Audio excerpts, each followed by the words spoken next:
ஒரு மெச்சூர்டான இந்து தலைவர்கள் உருவாகணும்னா அவங்கள நாம இந்த ஒரு வருஷம் இந்தியா முழுக்க நடந்து யாத்திரை பண்ணி மக்களை சந்தித்து பல்வேறு ஆலயங்களுக்கு சென்று இந்தியா முழுக்க இருக்கிற பல்வேறு மடங்கள், ஆலயங்கள், ஆன்மீக கம்யூனிட்டிங்க இங்கெல்லாம் போய்ங்க இந்தியா முழுக்கங்க குறைந்தபட்சம் ஒரு அருமையான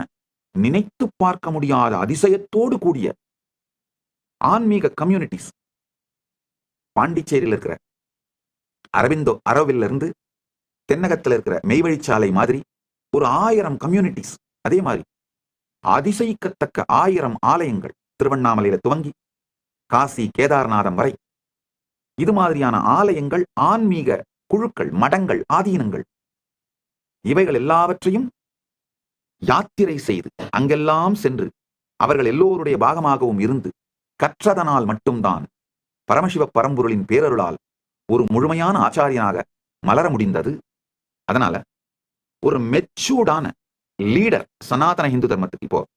சனாதன இந்து தர்மத்துக்காக அரசியல் துறையிலே இயங்க வேண்டும் என்றாலும், சமூகத்துறையில் இயங்க வேண்டும் என்றாலும், ஆன்மீகத் துறையில் இயங்க வேண்டும் என்றாலும், எத்துறையில் இயங்க வேண்டும் என்றாலும் அந்த நபர் பாரதம் முழுக்க ஒரு ஆண்டாவது நடந்து யாத்திரை செய்ய வேண்டும்.